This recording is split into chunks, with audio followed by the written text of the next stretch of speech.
please? My name's Arlesia Blankenship, Arlesia Blankenship. Okay. And today is Tuesday, May 16th. 15th. Tuesday, May 15th. Okay. So we're here to talk about the shooting incident that happened that Daryl Doolin was convicted of, the shooting of a 12-year-old girl with the last name of Montgomery. Did there come a time when a man named Houston Mitchell approached you and talked to you about what Daryl's role was in the shooting? Yes, he's actually spoken with me about what happened the night of the incident more than one occasion. Mm-hmm. It was approximately maybe about 5 years after Doc was sentenced that he came to me for the first time, and he told me details about what happened the night of the shooting. What he told me was that they went to this house, they went through the alley. How they found out about the house was from a gentleman by the name of Sam, who told them where these people lived. My first encounter with Sam was at the club, and then I saw him the second time at the hospital after Daryl's brother's ear. He was in surgery, and the guy came up and told everybody that he knew where they lived, where these gentlemen lived, and that they were at the club looking for him. They left the hospital, we left the hospital, everyone ended up back at my home on Monterey, and that's where they left all together. The guy, Sam, my cousin, and Daryl, they all left from my home. And I tried to keep them from going to do anything, as aftermath of this little fight. I didn't know, I didn't think it was that serious. And then I didn't find out that the little girl was killed and that they shot a house up and all that until the following day on the news. Okay. I don't know, we're talking about 88, I don't know if it was 11 o'clock, 12 o'clock news, but when the news came on, it was saying that a little girl was killed as a follow-up of a party that happened last night, and I asked, did they do that? And they said no, everybody said no. Everybody that I asked. Well, the two people that I asked, which was my cousin Houston and Doc, they were at my house. Who was the second one? Doc, well, I call him Doc, but his name is Daryl. Daryl. Mm-hmm. Okay, Daryl. Mm-hmm. Okay. And they both said no. They both said they didn't. Yeah, they do both the shooting. said no, but Okay. they immediately got dressed and left. So where they went after that, I don't know, but what I do know is the neighborhood was just filled with the police. Okay. Like right after that, that whole day, they were just going from house to house asking questions, seeing that people knew who he was, who my cousin was. They had like 4 or 5 different names that they were asking about, and the neighborhood people, you're afraid to be involved in stuff like that. Mm-hmm. And as I told you, I was truly afraid of my cousin. He was known as a killer. Houston. Yeah. So, I had been afraid of him since we were kids. Okay. So he would ask me periodically because once I knew that he was involved and they were saying that they were using a fake name for him, nobody, just to say a lot about him, nobody told his name because they were afraid. Okay. This is where this Ed came from. So when he came to you 5 years after Daryl Doolin was convicted, what did he tell you about what happened? He told me that Daryl, he said, Doc didn't even shoot Lisa. He said when we got there, he said that his gun jammed, but he never shot.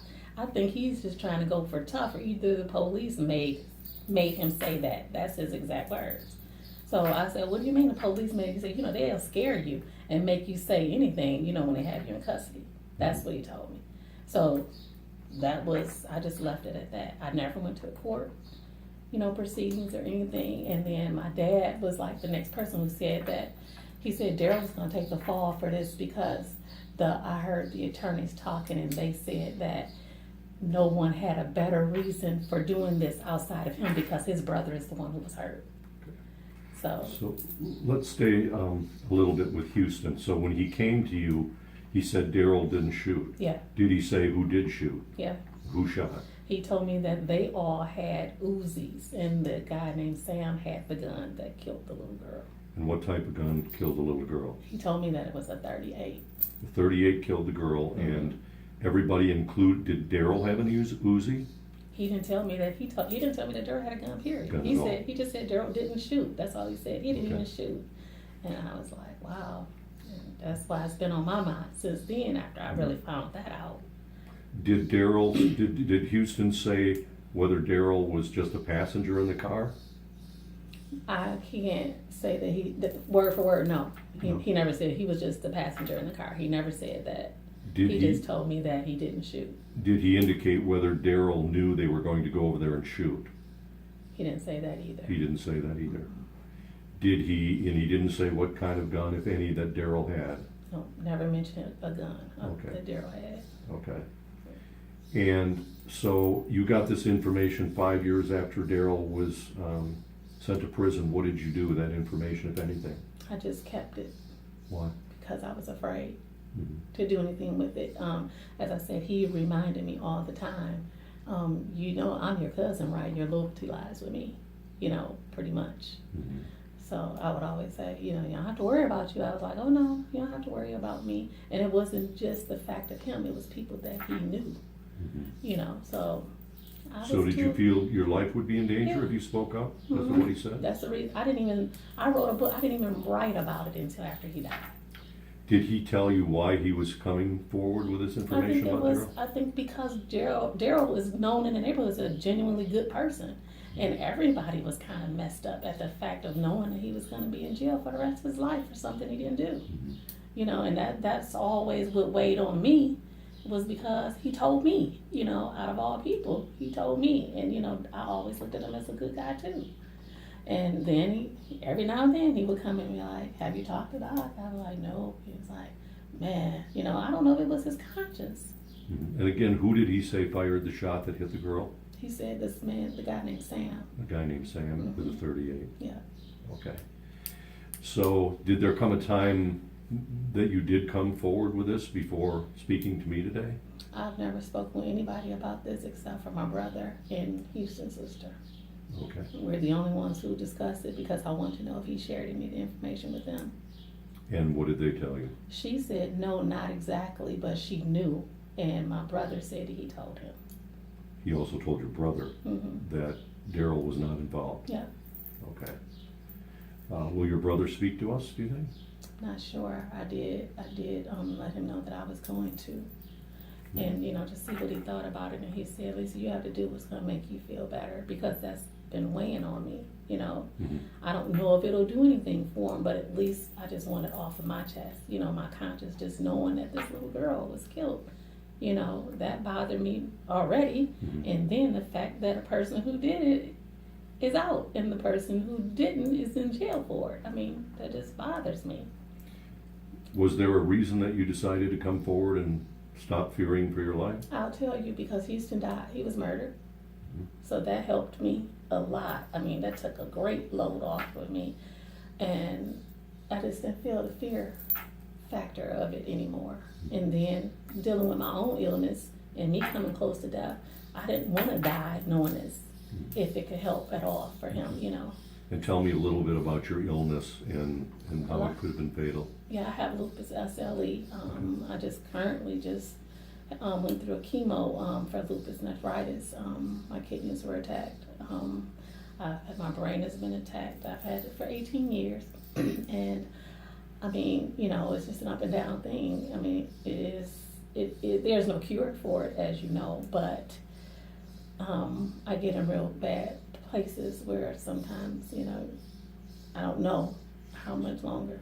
So this is an unpredictable disease, and Yes, it is. it could take your life if it attacked I mean, in you a can very die bad from way? complications of it. Complications of it, Yeah. yes. Okay. And that's part of your motivation, that you Yes. don't know what your future holds in Right. terms of your lifespan. Mm-hmm. Okay. Who did you first tell this to? How did you end up with me coming here to interview you, if you know?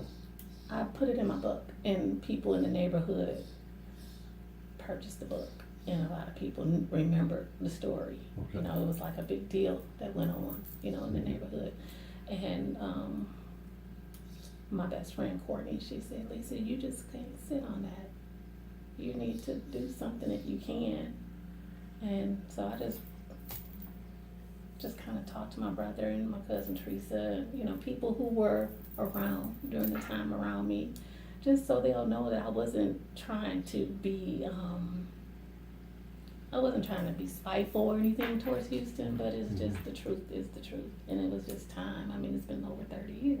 Did you at some point contact Daryl? Do you know how he found out that you had information? To my understanding, somebody who got the book told him about it. That you had information passed on to you by Yeah. Houston? Okay. Have you ever communicated directly with Daryl? I used to go see Daryl years ago. I haven't seen him in a long time. I know it's had to be at least, my kids were little. How many years have passed since Houston approached you? And the last, Houston was killed in 2008 or 7, 2000, on Devil's Night, 2007 or 8. And Okay. the last time he and I spoke about it was probably about maybe the early 2000s.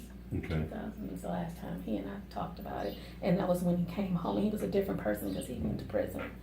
And when he came home, he was like, to me, it seems like he was fearing for his life too. And he was starting to change a little bit. Wasn't as hardcore as he was when we were younger.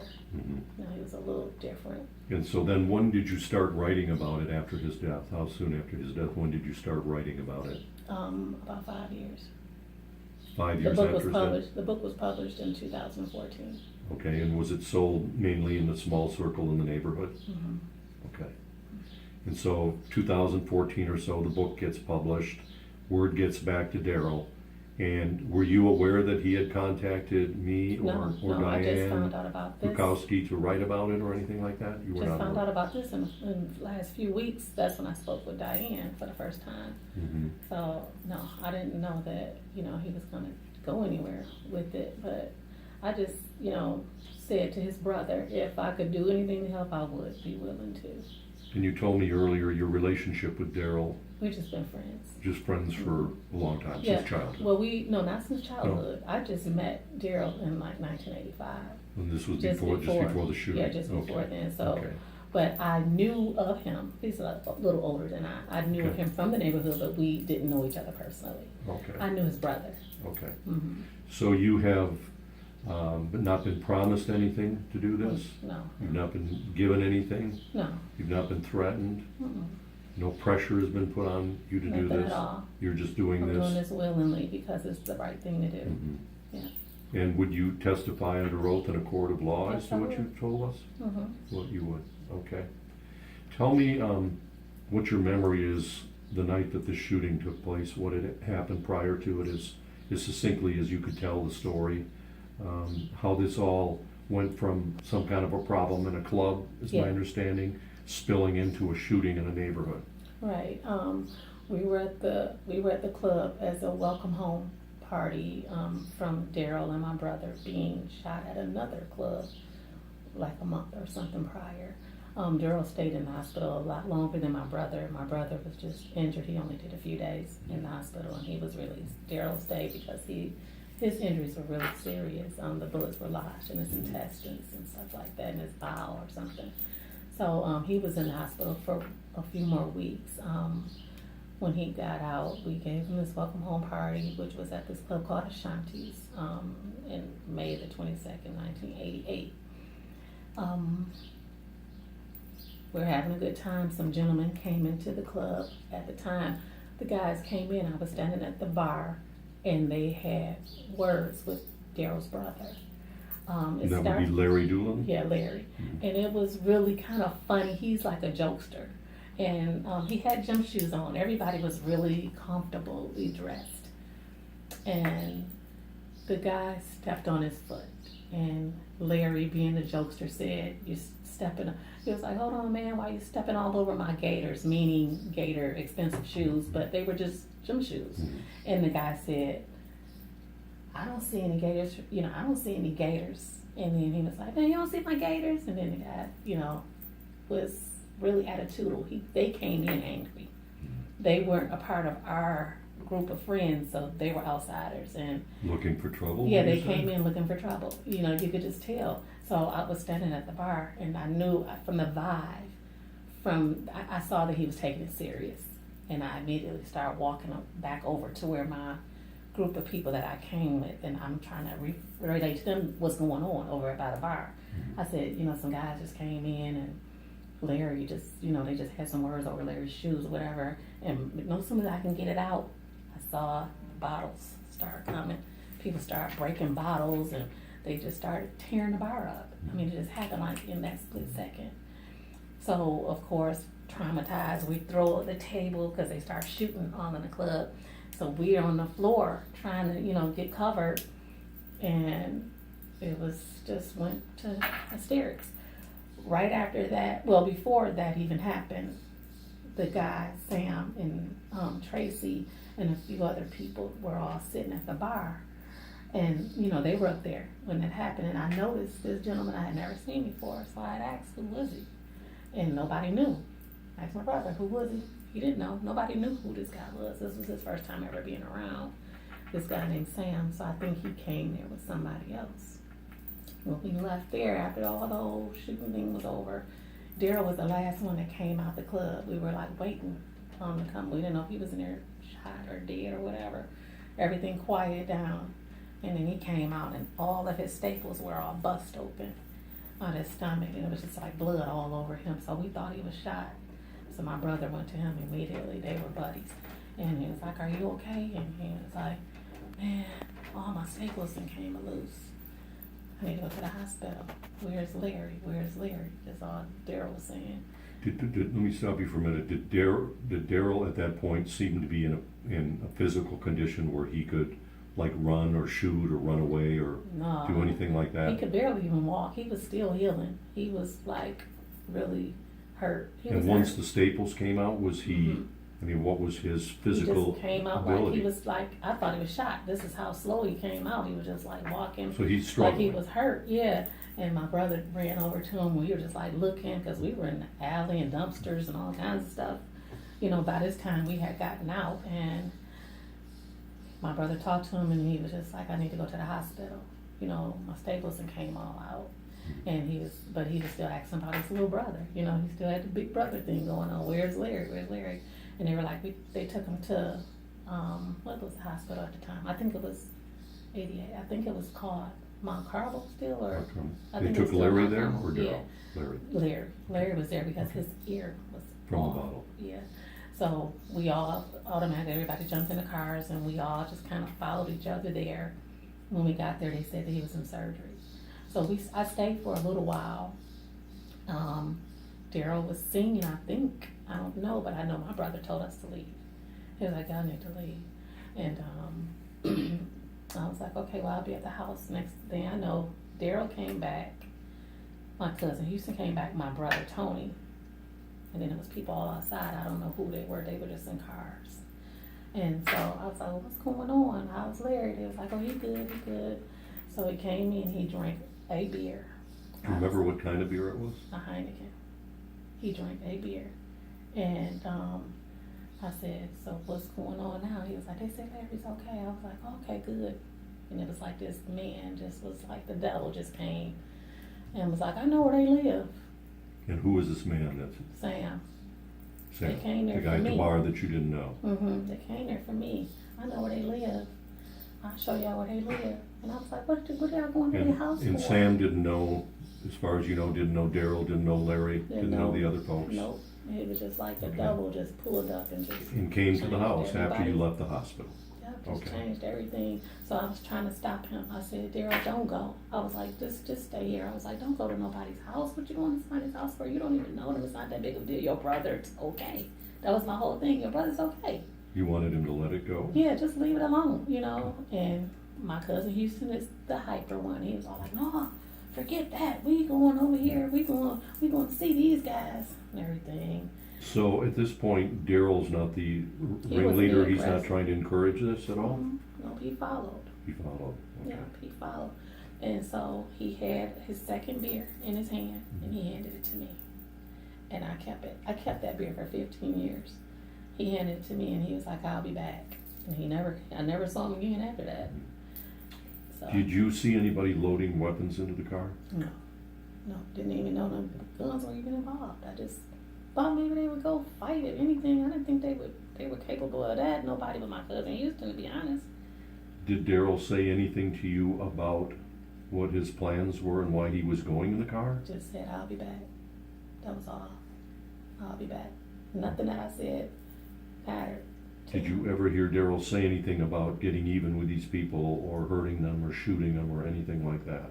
The only person I heard say anything about, let's go see them. He said, let's go see these niggas. Mhm. Those were the words. That was my cousin Houston. He said that. Mhm.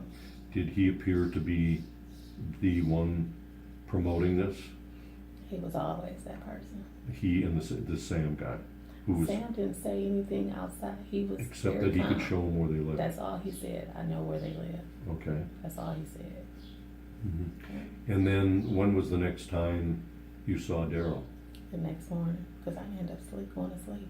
You went to sleep, And when I okay. woke up, they were there, and And when you say they, who was there? him and my cousin Houston. My cousin Houston was living at my house. Daryl and him just came back, I guess, because it was late. I don't know why they were both there, but when I woke up, they were both in my house. And I woke up to the news. I had the television on all night. I slept with the television on, and I woke up to hear this. And I went straight in there and I said, "Hey, you guys didn't go do this, did you?" And they were like, "No." They both said no. Daryl said no. They both said no. And who else? Houston. Houston both said no. They both told me no. Okay. And, when I heard the story, I just knew it was a follow-up of that. Mhm. So in So my you mind, believed that it was somebody in the group, but you yeah, didn't in know my who? mind, I was thinking may have been the guy who said that they were there for him. Sam, That's what I was thinking. okay. After they told me that it wasn't them, I didn't find out until later that they were looking for Daryl and my cousin and the other people that people named.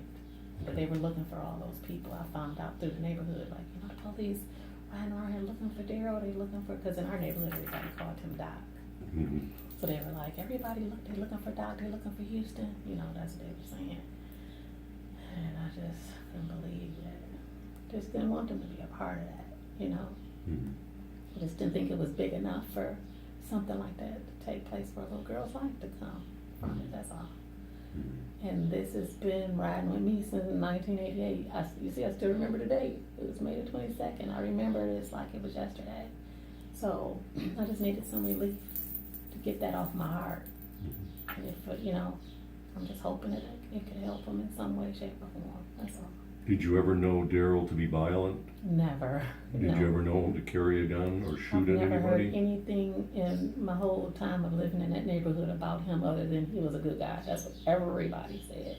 Not Daryl Doolin. Doc a good guy. How he get caught up in something like that? So based on what you know and what Houston told you, what do you think Larry's role was in this, if anything? What do you think he was? Barry or Daryl? I'm sorry, Daryl, yes, Daryl. I believe he was just there. I believe he may have left and felt a different way because, just sometimes in the hood, people try to prove themselves. Mhm. And I don't know if he was trying to prove himself. I don't know if they kind of geeked him up, Mhm. even to going. He was smarter than that. I just can't even believe that he even got in the car. When he got in the car, was he struggling physically still or no? Because of the staples pulling? No, but I think the drinks is what kept him moving. Okay. Yeah, I think he was a little buzzed because he wasn't a big drinker. But do you think he was in physical condition to run or anything like that? If I had to guess, I would figure not, but I don't know what all they did. I don't know what all they did for him at the hospital, Mhm. when he left me. I don't know. We never even talked about that. Mhm. If someone wanted to take a polygraph as to what you were told about what happened, would you do it about what you? I would. Yeah. Mhm. What Houston told you, you would Mhm. take a polygraph. Yeah, No. that's the truth. That's the Okay. name. Yeah, And you're willing to sign a sworn affidavit and I testify? would. Okay.